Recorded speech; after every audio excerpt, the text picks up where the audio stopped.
สบายดีโจ้สบายดีมื้อนี้เราพากันมาเที่ยวอยู่ธรรมเสียงควรวัดธรรมพระเสียงควรเนาะเดี๋ยวออกจากแถวบ้านบ้านดกกระลืมซุ่มเซลกันเล็กน้อยแล้วก็พากันมาเที่ยวเนี่ยธรรมพระเสียงควรท่าพระเนาะบ่แม่นธรรมพระเสียงควรนี่ก็บ่ได้มาดนแล้วเนาะเออมาเบิ่งว่ามีอย่างแตกต่างแน่เดี๋ยวนี้เดี๋ยวเขาเอาปลากันเข้าไปเบิ่งทางในเบิ่งว่ามีอย่างที่ว่าแตกต่างมีอย่างที่ว่าเปลี่ยนไปเด้อวันนี้ก็นัดกับไอ้รัดใจดีมาพร้อมกันไปเข้าไปไหนบัดนี้นะ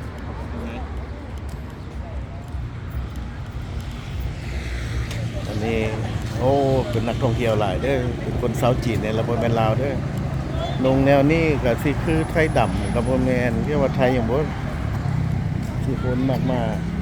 หน้าหลายตาเด้อเรียกมาเที่ยวในหลายประเทศนี่ส่วนวัฒนธรรมเสียงควรเกิดขึ้นมา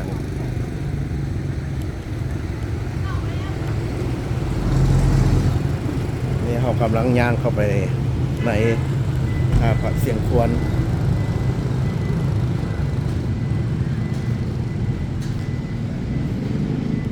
สบายดีเวลคัม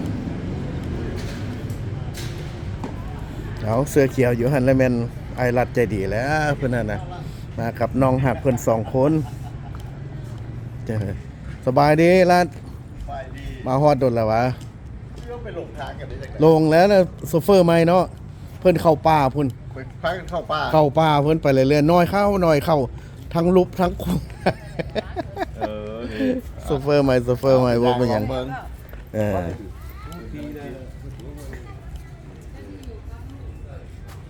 แดดอยากซองแล้วบ่ค่อยแจ้งปานใดเด้อมาจากไร่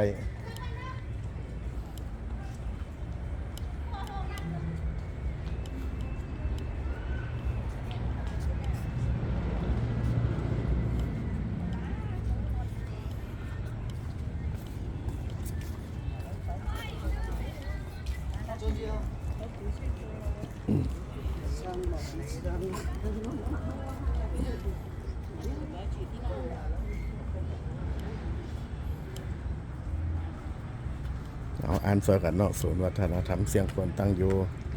ด้านใต้ของบ้านท่าเรือเมืองหาดทรายฟ้องกำแพงนครจะห่างจากความมิตรภาพไทยประมาณ7 กิโลวัดเสียงควรสร้างขึ้นเมื่อปีพ.ศ. 1958เนาะผมครับพ.ศ. 2501โดยเนี่ยพอบุญเหลือมาถึงปัจจุบันนี้ก็ถือว่าเป็นสถานที่ท่องเที่ยวของวัฒนธรรมอีกแห่งหนึ่งประกอบมีพระพุทธรูปปางไสยญาตินอนเป็นที่เลื่อมใสศรัทธาของประชาชนชาวลา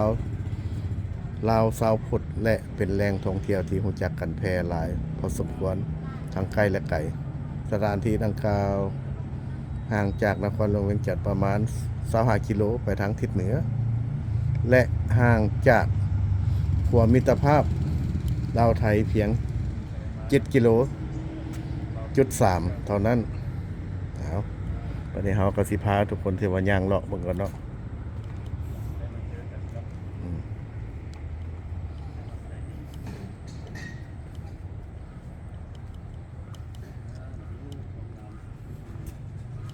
อัน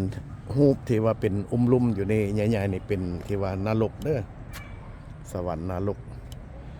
ผู้ใดทำดีก็เลยมันดีทำบ่ดีเลยมันเข้าหม้อคือกันอยู่มองนี้แหละนรกนะ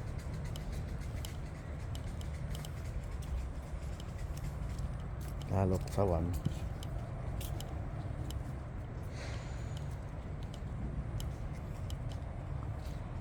อันนี้ปากถ้ำ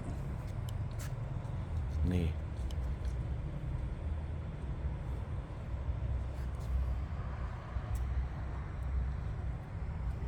อากาศดีเนาะเย็นดีฮอดมื้อแรงมาตะเว้นตกแล้วมันเย็นแล้วแหละเคยมาจักเทื่อแล้วไอ้ตุ้ยมาเทื่อเดียวตั้งแต่20 ปีน่ะ25 ปีได้25 ปีนะ25 ปีได้โดนแล้วบ่ได้มาโดนแล้วเด้ก็มีการเปลี่ยนแปลงดอกไม้ก็หลายงามงามเพิ่น ซับซ้อนเอาดอกไม้ที่ว่ามาใส่นี่ก็งามหลาย แต่ก่อนเนี่ยมันจะแปลนเติร์ดเดี๋ยวนี้ดีขึ้นหลายแล้วงาม มาสองคนก็ไปคุยกับลูก อันนี้พระนางนอนบ่พระยังพระวันอังคารบ่เนาะ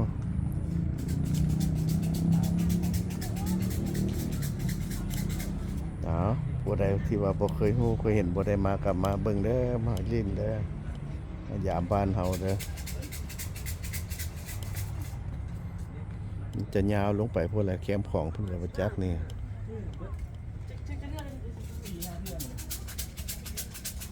นี่เพิ่นเสียงสี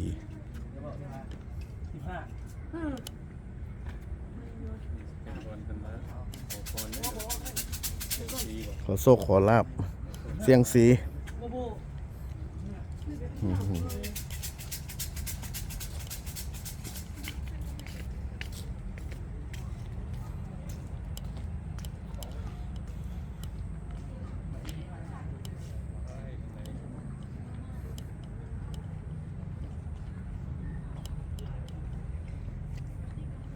เอาผู้ใดฮู้ก็คอมเมนต์ได้เด้อแต่เป็นพระอย่างใดอยู่จังซี่นี่นะเป็นพระอย่างใดคอมเมนต์ได้เด้อมีทุกพระทุกรูปทุกแบบ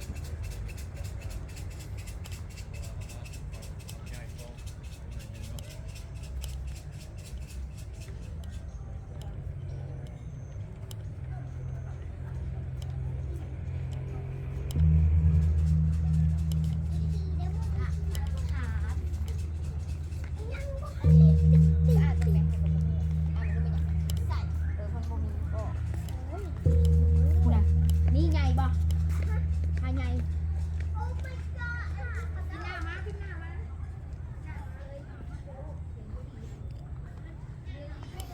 กว้างขวางหลายเด้อเข้ามาในนี่นะ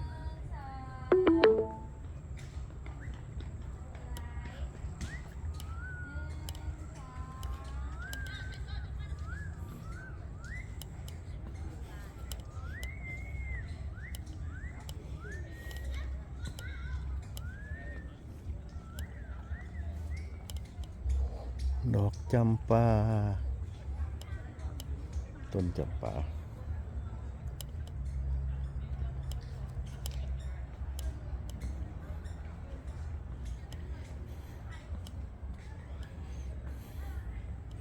นี่จะเป็นรูปสร้างสองหัว ตัวเดียวสองหัว โอ้สามหัว ขอโทษ หัวนั้นมันอยู่ทางหลังบนสร้างสามหัว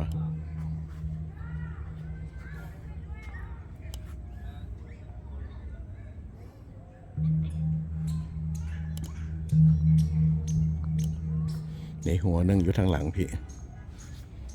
เอา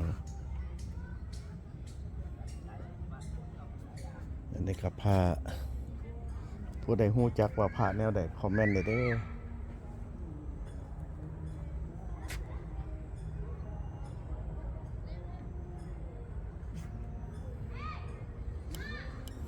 อันนั้นมันคนบ้านนอกเด้อกับบางอย่างมานะ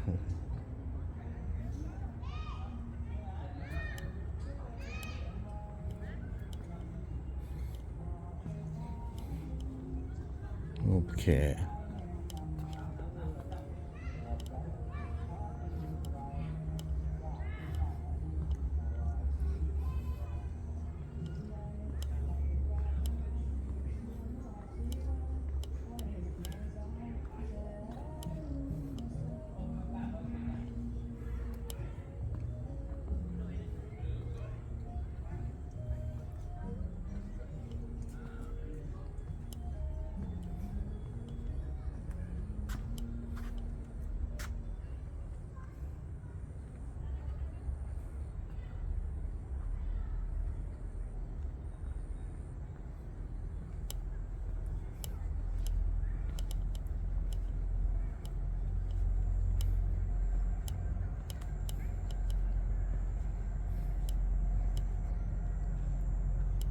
ก็มืดเท่านี้แหละวันนี้เขาสีย่างกลับขืนบัดนี้นะผ้ายังหลายหัวหลายแขนอันนี้มีหลายหัวหลายแขนนะ อันนั้นสว่าหลายหน้า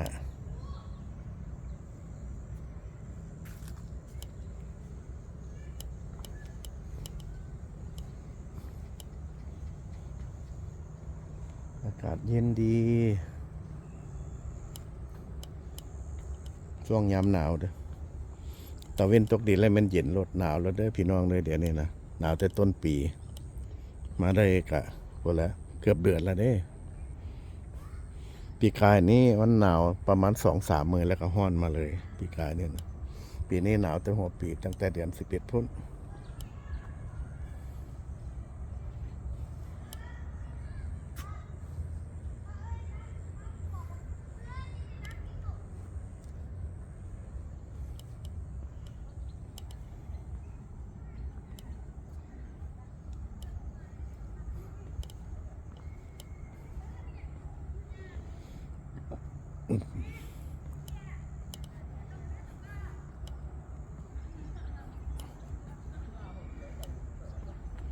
พาทุกคนย่างอ้อมบัดนี้เด้อพาอยู่นี่แต่ละรูปแต่ละอย่างหั่นจะบ่คือกัน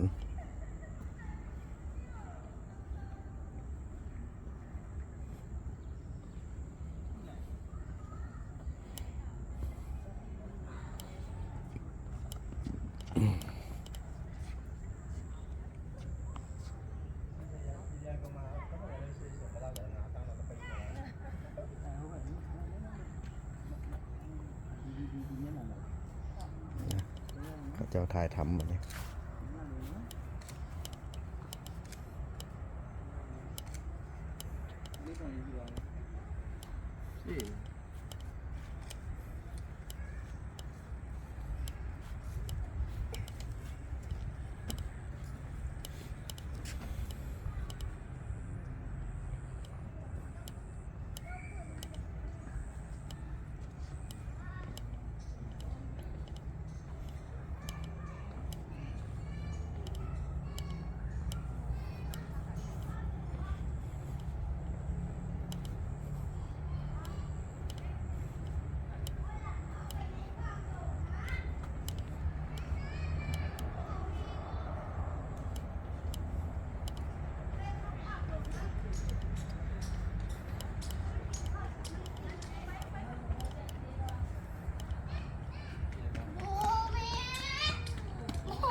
ตอนนี้นักท่องเที่ยวก็บ่หลายแล้วเพราะว่าใกล้จะปิดแล้วเดี๋ยวมัน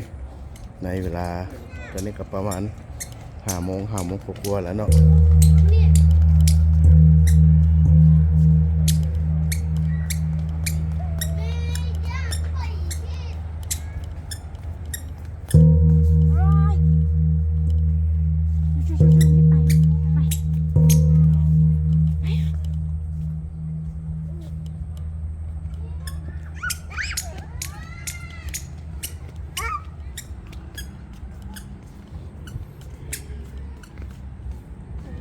เอาสัมภาษณ์น้องหักไอรัดกันไอรัดเด้รัดเข้าไปไหนเข้ามอนรกเด้เพิ่นบ่เห็นมอนรกนะสำบายดีน้องสาว สบายดี มาแต่ใส่นอ มาเป็นเหิน มาแต่หินเหิบมองกันวะ แม่ โอ้เป็นหมู่เดียวกัน หลาน หลานผู้ใดเป็นหลานไผผู้ใดเป็นหลานผู้ใดเป็นน้าสาว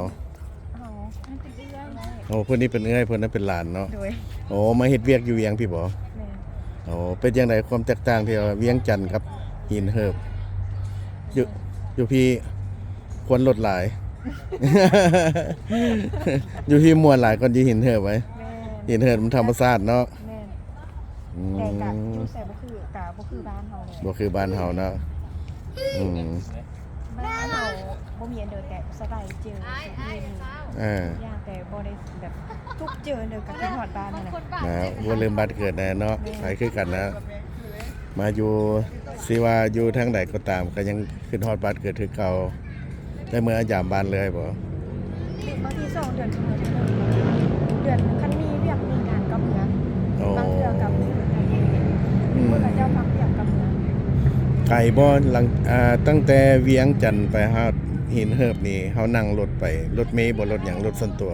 ร คันไปได้ส่วนตัวไปทางด่วนกับประมาณชั่วโมงปลายฮอด ชั่วโมงปลาย แม่น ทางด่วนเลยเนาะ แม่น เอา กันไปเลข13เหนือกะ2ชั่วโมงฮอดบ้าน ทางเก่า แม่นทางมันอ้วย มันโค้งไปโค้งมาแหละเนาะ ทางโค้งไปโค้งมา ดีขอบใจเรียนยินดีที่รู้จักน้องเด้อ โอ้ยยินดี โชคดียังหาไอ้รัดมึงก่อนซะนะแน่แล้วเว้าแล้วเพิ่นโปโลออกจากถ้ำออกจากนรกแล้ว ออกจากนรกมันเป็นไง เฮียนฮู้เด้อว่ามีหยังอยู่ทางในอะน่ะ เขาก็ได้ขึ้นสวรรค์ อย่าสู้เฮ็ดแนวบ่ดีได้เฮ็ดแนวบ่ดีได้เข้านี่แท้ได้ เข้ามาแล้วแล้วก็ออกแล้วนี่นะ ยังสิได้เข้าใหม่อยู่ยังสิได้เข้าใหม่อยู่ หวาคุณหาบนออกมันง่าย โอ้ขึ้นไปสั้นเทิงแล้วหวะ ขึ้นไปจนจับเทิงคุณเลย โอ้ครับเหรอ สัตว์ เดี๋ยวนี้หมอนรกเข้าไปไหนหั่นน่ะเห็นแล้วบ่ตื่นเต้นหยังบ่เข้าไปไหนน่ะบ่คิดหยังบ่ ยินดี แม่นซะบ่เห็นรูปเห็นพระอยู่บ่รู้ว่าเย็นดีได้ สว่าเย็นดีได้สิเฮ็ดหยังลงไปต้องคิดเด้อห่วยของจริงได้อยู่ได้ของจริงได้น้อง สายแต่คมดีได้ นั่นล่ะพยายามอย่าทำร้ายจิตใจคนเฮ็ดแต่มีแต่แนวดีๆหั่นล่ะสร้างความดีขึ้นมาเนาะอันนี้เว้าหยอกเว้าน้องหัวมอนกันกับน้องสายเด้อ ลายโจ้จะไปใส่แล้ว ย่างอ้อมอยู่หั่นล่ะอยู่ทางหลังหั่นล่ะ นี่มาถึงก่อนเพิ่นปิด ใกล้สิปิดแล้วเด้สวัสดีมันบ่ฮอดเฮามายามนี้ก็ได้นะพอดีเพิ่นสิปิดห้องน้ำไปทางไหนห้องน้ำเดี๋ยว โหน้ อันเนี้ย ำยังว่านี่นะ อันนี้ก็สิเป็นบ่อนแหล่งอาหารบ่ร้านอาหารเนาะมีตัวมีตังอยู่แถวนี้ เด้ เนาะ พี่ โอเค พี่ไปทำนั้น